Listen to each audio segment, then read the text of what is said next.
Hello everybody, this is Aqua from AQUAFREAK-GAMING and you're watching our 6th devlog on our 2.5D boomer shooter roguelike game, Sugar Blight Nightmare.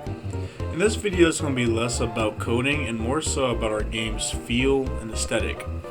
But we didn't really touch on the animation process, which is something I feel like we should do a lot more considering, well, our game is 2D and it's in our style. We should probably discuss that with you because, I mean, that's what's drawing y'all people in. Y'all want to see our style, you want to see how we draw things, you want to see how we put it into the game. So this video will be heavily focusing on that. Some things I want to touch on are style change, sprites, shop items, shop functionality, dog grounds, mini bosses, and map designs / plans. First, we're going to talk about the style change. You might be looking at it and saying, well, yeah, obviously this is different from the first and second and third videos that you've done. Why did you change the style? Well, we're kind of experimenting with how we want our style to look. It is always subject to change, and we kind of liked how this looked. It gives a kind of more grungy Y2K. Some examples, maybe, I don't know, Scott Pilgrim-esque, kind of, I guess a tiny bit of panty and stalking. It really just depends on what you're looking at. Very Y2K-like. And we want to, make our game feel kind of grimy in a way.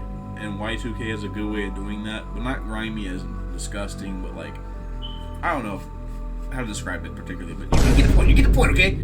Coming off of us talking about the stylistic change, I feel like it's appropriate to talk about the sprites next. And reason being because the sprites do look drastically different from their first iteration. The reason we did that though is because we want them to have a certain charm to them, and we want our characters to be almost, kind of homey. Like, when you're looking at your favorite games and you think about your favorite characters, you like their look, you like their personality, you like maybe how their facial expressions are. We want that to be how our characters feel, and so we have done a stylistic change on them. Now, I would like to talk a little bit more about our shop. We did touch on our last video, but I feel like it is important for us to go back to it because it is an entirely new section, and so I feel like we have to do the due diligence and give you a little bit of a breakdown. So, the shop system works basically how you would expect a shop to work. The shop, you go into it, you open it up, and you buy your weapons there, but we kind of also have the idea that eventually you'll be able to upgrade your weapons to the same medium. And speaking of shop functionality, you may have seen that there's some more sprites and more weapons inside of the weapon shop itself. And those are going to be your weapons that you can get based off of story progression and or accumulating a certain amount of points. Those weapons include the chainsaw, the Uzis, the revolver, the banana gun, bat, and the cuckle. You might wonder why we have a thing called a cuckle in the game. Do not question it. It will be here and you're going to enjoy it. You're going to like it, okay? Anyways, moving on to a more 3D section oriented topic, we're going to be talking about the dog grounds, which is something we did touch on in the previous video, but I kind of want to talk about the slime. They run at you really fast, are hyper aggressive, and when they get into proximity of you, they will eventually explode. And we have not added that animation yet, but they do run exceedingly fast, and they do have a decent run cycle and animation, which I think is pretty cool. Okay, now moving on to another enemy that we're adding into the game. And this one is really big because it's going to be one of our first boss enemies ever. We have Yoru. Yoru is going to be kind of like your brute. He's going to come in at like round 10, maybe 15, and he's going to be doing damage. He's going to be fast, he's going to output an insane amount of damage, and he's going to be hard to kill. He's going to be a mini boss that embodies darkness itself, so his moveset will be based around that. You will see a little bit more of him when we get to the section where we add him, which might be his own video. But we do want to talk about it, show you a little bit of his art, and just get out the way. So that you know what is coming, you can be excited for it because you want to build it. And finally, for this section of the video, we're going to talk about map design. It's something that we talked about in the last video, and we kind of discussed how claustrophobic it felt, so we are trying to revamp it right now and make it feel more spacious. And maybe you can give us some suggestions of what you guys think make a good map. We'd love to hear them because we do kind of struggle with map design as it is our first time really doing it. So any input is really appreciated.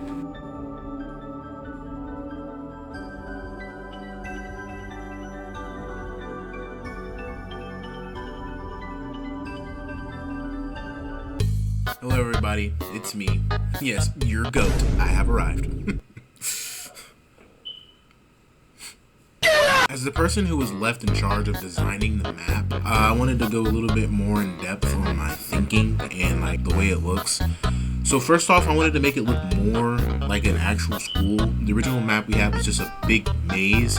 Kind of looked more like the back rooms than it did an actual school, and I kind of didn't really like it. So the map design now is loosely based off of like a conglomerate of schools that I've been to, and I wanted to have 4 distinct big areas and a courtyard, which would be like the main area where you can access most of all of the areas, and it will be where the main portal is. So we have the cafe, we have the library, we have the gym, we have the auditorium, and the courtyard.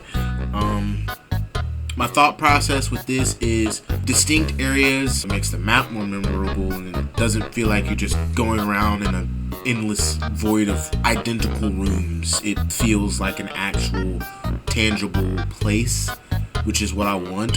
It's going to be liminal, of course.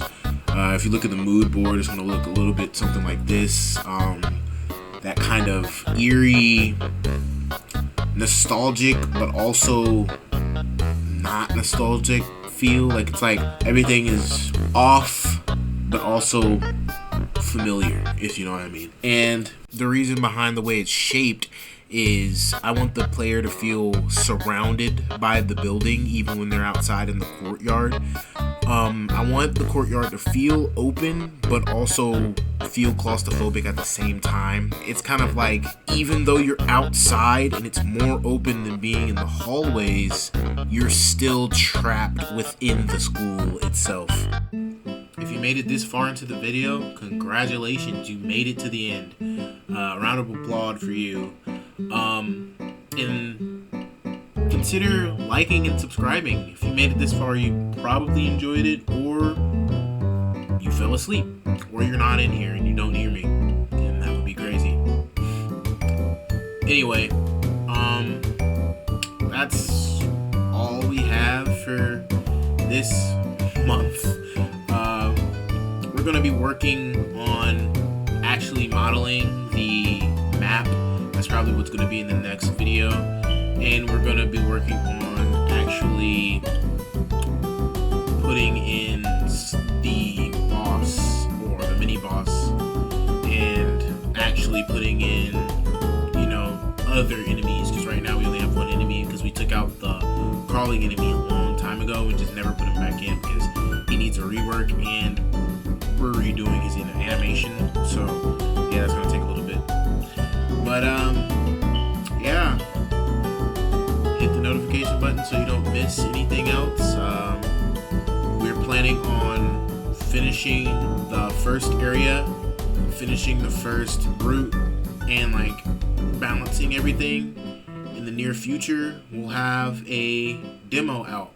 We're gonna wait till release the demo when we have at least 100 to 200 subscribers. I don't know how long that's gonna take, but hopefully it's soon. You can help us get to that goal by clicking that button down there, like I've been saying. And yeah, peace. Also, thank you for 37 subscribers.